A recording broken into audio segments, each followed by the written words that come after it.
Eshi. Duraan wal jaallataa turre. Eshi. Waliin isaasaa turre. TikTokii irratti illee waliin taphataa turre. Eshi. Otuma waliin haasofnee waliin jirru TikTokiin jalaa gubate. Gubatee jennaan TikTokii kan keessa xiqqaanaa kenni masitti amma Oromoon fooloo na godhutti siin deebisaa naan jette. Kalas rakkoon qabu. Sheekha xiqqii takkitti qabna maa dawwaltan lafti nagayaami soddaa waliin haasaa irraa taragaggaa dawwalina. Eshi.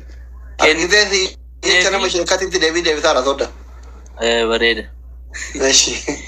Kenneefiin jedhe achumaan ittiin viidiyoo waraabee laayibii baatee ijoollee bira deemtee ittiin xaxabachuu jammartee an jaluman dhaqu gaalaa duraan immoo gidduudhaan immoo sirba dhiisiin dhiisu irratti osoo isin sirba sirbituutii TikTokiin sun gubatee jennaan wal dhiibnaan dhufte anaa laayibiirra jiru dhufte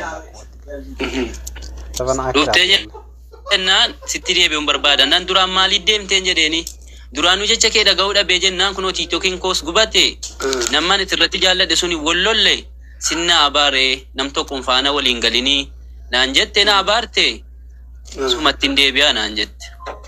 Eshi. Nabanan biratti narrabsiniiti. Dura maaliif deemte amma maaliif deebite na abaarte jirta minaamin naan jette achumaan rakkoon gobodee. Messengeraa waliin jettamoo TikTokii marratti. TikTokii irratti viidiyoon keenya ijoolleen ol yaasaa jirti viidiyoo sagaafa sana.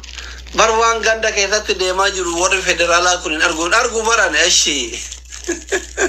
Ani yukuban qabu reefin arguu jira malee. Eshi. Kaawulgaa dhiifama na gaafadhu jettuun tokko.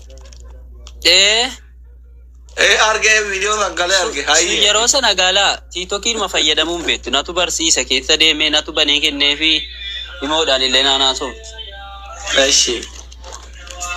Amma yeroo furattee jettu viidiyoo waraabuu jammartee viidiyoon sun TikTokii kanarratti waan hanbaneef baaraalii illee ni qaba jechuudha. Achumaan kennee ani siin hordofu laan waan isin sirbituu fi sirba irratti gadhiifatte ani sirbuun hordofu jalan naqu. Ati akka jaallatee deemituun barbaaddu na shiidaa minaaminaafi. Amma kanaan na bilootte of jalaa an argaan jiru isa siin na bilootte. Na biloottee jirti isiini.